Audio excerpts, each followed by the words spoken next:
This Memorial Day weekend, there are a lot of people who are reflecting on specific friends or relatives who are serving in the U.S. military or honoring the thousands of fallen service members who died fighting for our nation.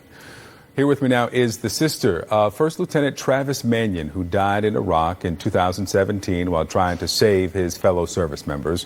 Ryan Manion is now the president of the Travis Manion Foundation and co-founder of the Honor Project, which pays tribute to fallen soldiers at cemeteries across the country.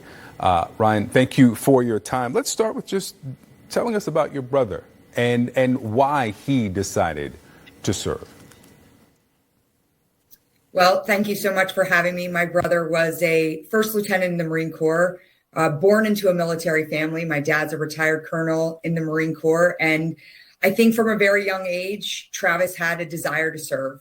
He understood what service to this country meant. And, he wanted to make a difference. If not me, then who? The ethos of the Travis Manion Foundation. Explain where it came from and what that means to your organization. Sure. So those were the 5 words that my brother shared when asked why he had to go back for a second tour to Iraq. And they became the mantra for everything we do at the Travis Manion Foundation. When Travis was asked those 5 words, he said, if I don't go back, somebody much less prepared is going to go in my place. And so we've taken those 5 words and we've turned them into a movement. So let's talk about the Honor Project. We've got a map here of now the expanded reach at the cemeteries across the country that people affiliated with your organizations will visit to stand in for those who cannot travel, maybe across the country in some cases, to honor those who gave their lives in protecting the freedoms in this country. Tell us about the project and what's going to happen over the next day or so. Sure. So the project is designed to make sure that no fallen hero spends Memorial Day alone, so families can register their loved ones. And we will make sure that a volunteer goes and pays respects to their loved ones. I was at Arlington National Cemetery yesterday with over 400 volunteers. And over the course of the weekend, we will visit over 10,000 grave sites across the country. What do you feel when you're there this weekend?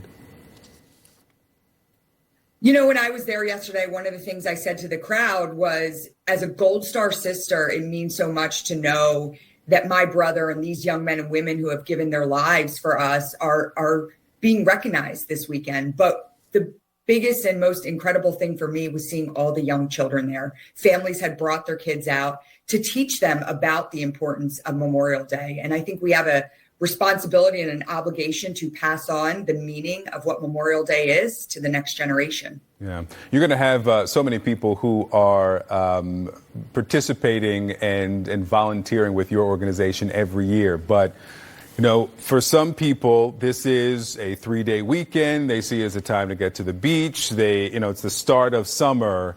What should people be doing this weekend from your perspective to honor those who gave their lives? Yeah, I'm okay with that. I'm okay with it being the unofficial start to the summer and people enjoying themselves and doing the things that all of these men and women who gave their lives for us enjoy doing too.